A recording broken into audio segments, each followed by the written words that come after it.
Students, आज हमारा topic है क्रॉप प्रोडक्शन एंड मैनेजमेंट। तो ये जो चैप्टर है क्लास 8 से बिलोंग करता है। इस चैप्टर में हम लोग क्रॉप्स के प्रोडक्शन और उसके मैनेजमेंट के बारे में पढ़ेंगे। तो सबसे पहले हम लोग ये चीज़ जाने कि क्रॉप होता क्या है, क्रॉप किसको कहते हैं। तो क्रॉप जो है, crops the same types of plant grown in large scale area is called crops। तो क्रॉप्स क्या होता है? The same types of plants grown in large scale area is called crops.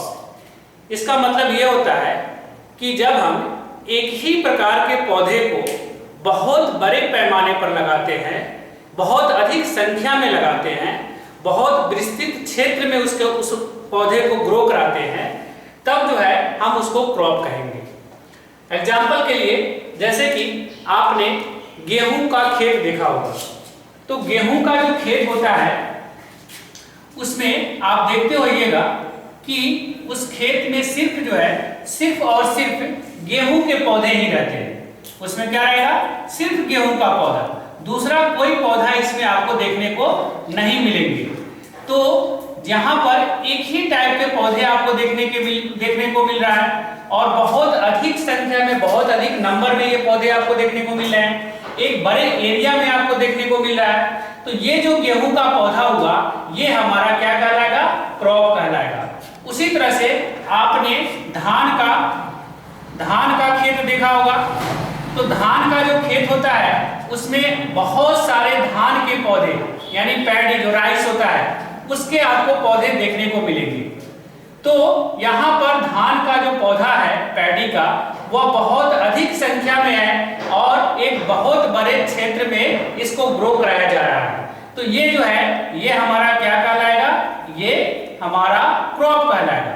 लेकिन मान लीजिए कि आप अपने घर के छत पर या आप अपने घर के आसपास कैंपस वगैरह में आपने वहां पर भी बहुत सारे प्लांट को लगा रखा है, यानी कि जैसे या तो आपने उसे गमले में लगा रखा होगा या उसको जो है सो जमीन में लगा रखा होगा। तो यहाँ पर जो पौधे आपने लगा रखा है ना, गमले के अंदर, तो यहाँ पर आपको जो है जैसे कि अगर सपोज दैट आपने डिफरेंट टाइप्स के फ्लावर्स को लगा रखा है, जैसे कि मैरीगोल्ड का प्लांट लगा रखा है ना, उसके अलावा मनी प्लांट आपने लगा रखा है ना, ये मनी प्लांट, मैरीगोल्ड, उसके अलावा आप जैस्मिन के पौधे को लगा रखे हैं, है ना। तो ये जो पौधे हैं, ये सब जो पौधे हुए, जो डिफरेंट टाइप के प्लांट को आपने गमले में या जमीन में लगा रखा है क्यारी बनाकर, तो क्या इसे हम क्रॉप कहेंगे? तो नहीं, इसको हम क्रॉप नहीं कहेंगे। क्यों नहीं कहेंगे? क्योंकि यहाँ पर वैरायटी ऑफ क्रॉप्स है, बहुत अलग अलग तरह के पौधे हैं और बहुत इसकी संख्या कम है, 1 या 2 4 है ना। तो 2 4 पौधे होंगे तो उसको हम क्रॉप्स नहीं बोलेंगे। जब क्रॉप्स किसको बोलेंगे? जब एक ही प्रकार के पौधे को बहुत अधिक संख्या में, है ना, बहुत अधिक संख्या में बहुत बड़े क्षेत्र में उसको जब ग्रो कराया जाएगा, तब उसको हम क्या बोलेंगे? क्रॉप बोलेंगे। तो हम लोगों ने क्रॉप के बारे में समझा कि क्रॉप क्या होता है। अब इस चैप्टर का नाम है प्रोडक्शन एंड मैनेजमेंट। तो प्रोडक्शन का मतलब क्या हुआ कि जो हमारा क्रॉप है, तो उस क्रॉप से हमें क्या प्राप्त होता है? हमारा फूड प्राप्त होता है। हमारे डिफरेंट टाइप्स ऑफ जो रिक्वायरमेंट होते हैं, वह रिक्वायरमेंट जो है वह हमें क्रॉप से प्राप्त होता है। तो ये जो क्रॉप है, इस प्रोडक्टिविटी को, जो हमारा फूड है, उस फूड को ये कैसे प्रोड्यूस करता है ना। How crop is produce the food, है ना।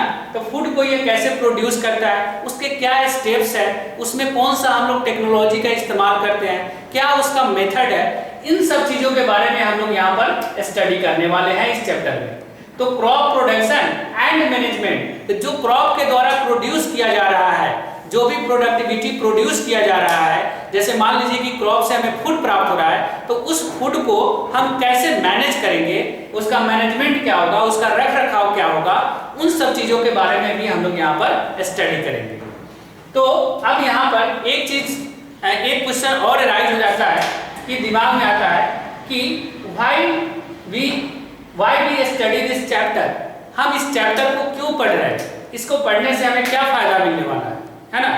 तो जैसा कि हम जानते हैं कि हमारे देश में 70 जितना भी पॉपुलेशन है, उस पॉपुलेशन का 70% पॉपुलेशन जो है वह कृषि बेस्ड है, एग्रीकल्चर बेस्ड है, वह पूरी तरह से कृषि पर आधारित है, चाहे वह डायरेक्टली हो या इनडायरेक्टली हो।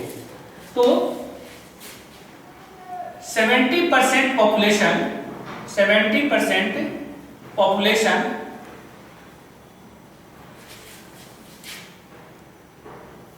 डायरेक्टली और इनडायरेक्टली डिपेंड ऑन एग्रीकल्चर। तो एग्रीकल्चर क्या होता है, पहले ये समझ लीजिए। एग्रीकल्चर और क्रॉप में बहुत ज्यादा डिफरेंस नहीं है। क्रॉप से हमें क्या होता है कि हमें प्रोडक्टिविटी ऑब्टेन करते हैं। तो एग्रीकल्चर क्या है, एग्रीकल्चर जो है द प्रोसेस ऑफ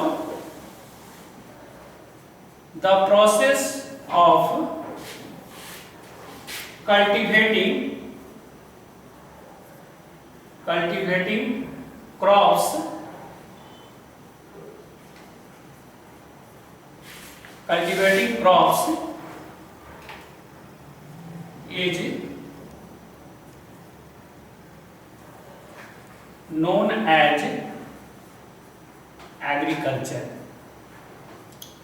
तो ये जो हमारा क्रॉप्स होता है जिसको हम लोग ग्रोन कराते हैं, है ना, तो इसका जो कल्टिवेटिंग का जो प्रोसेस होता है, इसमें जो हम लोग प्रैक्टिस करते हैं, जो स्टेप्स हम लोग जो अपनाते हैं, उस स्टेप को हम लोग क्या बोलते हैं, एग्रीकल्चर बोलते हैं। तो हमें एग्रीकल्चर करने की क्या आवश्यकता है, क्योंकि जैसा कि आपने देखा कि क्रॉप का जो प्रोसेस होता है कल्टीवेट करने का, उसको हम लोग एग्रीकल्चर कहते हैं।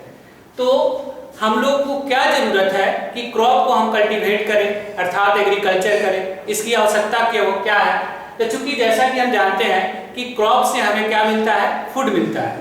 तो हमारा जो कंट्री है, हमारा जो देश है, इस देश का जो पॉपुलेशन है वह नाउ अभी 2020 में हमारे देश का जो पॉपुलेशन है वह है 1.37 बिलियन। इतना जो है सो हमारे देश का पॉपुलेशन है, और इस पॉपुलेशन को, इतने बड़े पॉपुलेशन को हमें फूड प्रोवाइड करना है, उसको भोजन चाहिए, हर आदमी को भोजन मिल सके। इसके लिए हमें हर साल, प्रत्येक वर्ष हमें 250 मिलियन टन ग्रेन की आवश्यकता होती है। इतना अनाज हमें चाहिए, किस लिए, इतने बड़े पॉपुलेशन को फूड प्रोवाइड करने के लिए। तो इतने बड़े पॉपुलेशन को फूड प्रोवाइड करने के लिए इतना मिलियन जो टन अनाज है वह हमें कहां से प्राप्त होगा, कैसे प्राप्त होगा, तो वह हमें प्राप्त होगा एग्रीकल्चर के द्वारा, है ना। जब हम एग्रीकल्चर करेंगे और एग्रीकल्चर के द्वारा हम अपनी प्रोडक्टिविटी को बढ़ाएंगे, प्रोडक्शन करेंगे, तब जाकर हमारे देश का कोई भी आदमी जो है वह भूखा नहीं रहेगा, हर आदमी को जो है भोजन मिलेगा। तो अब यहाँ पर एक बात ये चीज समझ में आती है कि फूड हम लेते हैं, फूड के लिए हम लोग एग्रीकल्चर करते हैं, लेकिन ये फूड हमें किस प्रकार फायदा करता है, फूड लेने से हमें क्या फायदा है ना। तो फूड से हमें क्या फायदा मिलता है, हम क्यों फूड लेते हैं। तो फूड जो है ये जरूरी है हमारे बॉडी को ग्रोथ कराने के लिए। फूड रिक्वायर फॉर, ये किस लिए जरूरी है, ग्रोथ आवर बॉडी, ये हमारे जो है सो ग्रोथ आवर बॉडी, ये हमारे बॉडी को ग्रोथ कराने के लिए जरूरी है। उसके बाद ये जो है हमारे बॉडी को विभिन्न प्रकार के बीमारियों से बचाता है। तो protect from disease, protect from disease, ये हमें बीमारियों से बचाता है। उसके बाद ये हमारे शरीर के अंदर होने वाले बहुत सारे मेटाबॉलिक एक्टिविटी को कंट्रोल करता है। तो ये करता है क्या, कंट्रोल द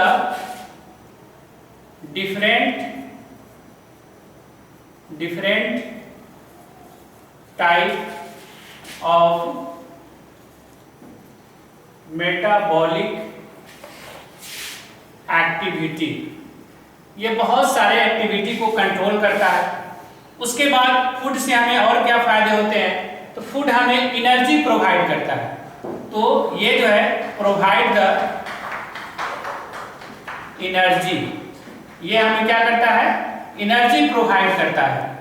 उसके बाद हमारे फूड जो है सो ये हमारे बॉडी को रिपेयर करता है। यानी कि हमारा बॉडी यदि कहीं से इंज्योर्ड हो जाता है तो उसको हील करने का काम करता है। हमारे बॉडी के सेल वगैरह जो टूटते हैं उसको रिपेयर करता है।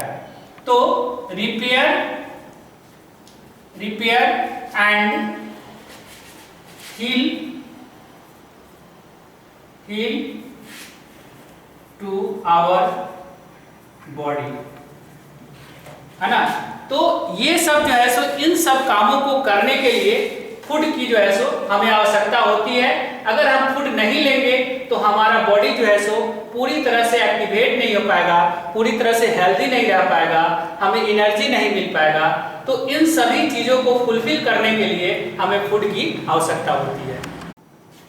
अब हम लोग जानते हैं कि क्रॉप्स जो है ये हमारे बहुत से रिक्वायरमेंट को फुलफिल करता है। ऐसा नहीं कि वह सिर्फ हमें भोजन ही उससे हम ऑब्टेन करते हैं।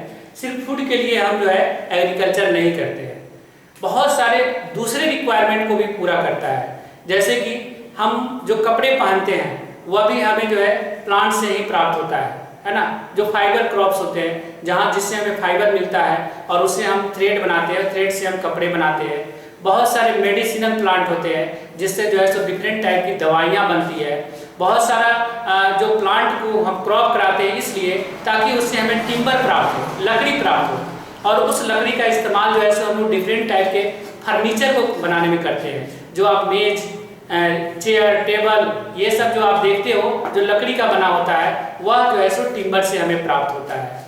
उसके अलावा बहुत सारे ऐसे रॉ मटेरियल्स हैं जिसको उगाने के, जिसको ऑब्टेन करने के लिए हम लोग उसको फूड के रूप में इस्तेमाल नहीं करते हैं, लेकिन फिर भी उसका हम लोग क्रॉपिंग करते हैं। जैसे कि चाय है, कॉफ़ी है, रबर है, उसके अलावा टोबैको है, तंबाकू, तो इन सब की भी हम लोग खेती करते हैं। और हम लोग इसे भोजन के रूप में इस्तेमाल नहीं करते हैं, लेकिन फिर भी जो है सो ये हमारी रिक्वायरमेंट को फुलफिल करता है किसी न किसी रूप में। तो इसके आधार पर हम लोगों ने क्रॉप्स को 4 मेन ग्रुप में डिवाइड कर दिया है। एक है फूड क्रॉप्स। फूड क्रॉप्स के अंतर्गत वह क्रॉप्स आएगा जिससे हमें भोजन प्राप्त होता है ना। जैसे सीरियल्स हो गए, वेजिटेबल्स हो गए, फ्रूट्स हो गए, है ना। तो ये सब जो है सो हमारा फूड क्रॉप्स कहलाएगा। यानी कि वैसा क्रॉप्स जिसको हम लोग कल्टीवेट करते हैं, किस लिए, जिसका फार्मिंग करते हैं, किस लिए, भोजन के लिए। उससे जो हमें प्रोडक्शन प्राप्त होता है उसको हम लोग भोजन के रूप में इस्तेमाल करते हैं। दूसरा होता है कैश क्रॉप्स। कुछ ऐसे क्रॉप्स को हम लोग फार्मिंग करते हैं जिसको हम लोग फूड के रूप में इस्तेमाल तो करते ही हैं, साथ साथ उसको हम लोग क्या करते हैं, कमर्शियलाइजेशन करते हैं। यानी कि व्यापार, उसके प्रोडक्शन को बेचकर हम पैसा कमाते हैं, है ना। तो ये हमारा एक बिजनेस हो गया। तो ऐसे क्रॉप्स को हम लोग कैश क्रॉप्स बोलेंगे। जैसे शुगर केन, ईख है ना, उसका हम लोग फार्मिंग करते हैं और उसको हम लोग क्या करते हैं कि बेच देते हैं और उससे हमें बहुत सारा पैसा आ जाता है। गेहूं, व्हीट, राइस, इन सब को भी हम लोग क्या करते हैं कि बहुत अधिक मात्रा में हम खेती करते हैं और उसको हम लोग बाजार में बेच देते हैं। अपने जरूरत का हिसाब से रख लेते हैं, बाकी सबको बाजार में बेचकर ढेर सारा पैसा ले लेते हैं। तो ये सब हमारा क्या कहलाएगा, कैश क्रॉप्स कहलाएगा, जिससे हमारा पैसा इनकम होता है। उसके बाद तीसरा है हॉर्टिकल्चर क्रॉप्स। तो हॉर्टिकल्चर क्रॉप्स में क्या आता है कि जो डेकोरेटिव आइटम है ना, जिसमें डिफरेंट टाइप्स के फ्लावर को हम लोग ग्रो कराते हैं। इसमें फ्रूट्स को भी इंक्लूड किया गया है ना, नट्स को भी इंक्लूड किया गया है। तो इन सब को हम लोग डेकोरेटिव आइटम के रूप में इस्तेमाल करते हैं अपने गार्डन वगैरह, ऑर्चिड वगैरह, बगीचा वगैरह, इन सब को जो है सो डेकोरेट करना, सजाना, उसको बढ़िया से फार्मिंग करना, और ये सब जो है सो हम लोग हॉर्टिकल्चर के अंतर्गत करते हैं। उसके बाद प्लांटेशन क्रॉप्स, बहुत सारे ऐसे क्रॉप्स होते हैं जिसका हम लोग जो फार्मिंग करते हैं वो फूड पर्पज से नहीं करते हैं, बल्कि उसको सेल करने के पर्पज से, बेचने के पर्पज से। उसका फूड से या डेकोरेशन से कोई मतलब नहीं है। उसे डिफरेंट टाइप्स के वो रॉ मटेरियल के रूप में इस्तेमाल होकर कुछ दूसरे प्रोडक्ट को बनाता है। जैसे कि हमने बताया फाइबर, कॉटन, तो कॉटन की खेती हम लोग किस लिए करते हैं, क्योंकि उससे उसके थ्रेड से उससे हमें जो फाइबर प्राप्त होता है, थ्रेड जो प्राप्त थ्रेड बनाते हैं, और उस थ्रेड से कपड़े वगैरह बना तैयार किया जाता है। तंबाकू, टोबैको, है ना, ये जो है सो फूड के लिए इस्तेमाल नहीं होता है, इसको हम लोग बेचने के लिए करते हैं। टी, चाय है, कॉफी है, रबर है ना, इन सब का जो प्रयोग जो होता है, टिम्बर है, ये सब जो है प्लांटेशन क्रॉप्स के अंतर्गत आता है।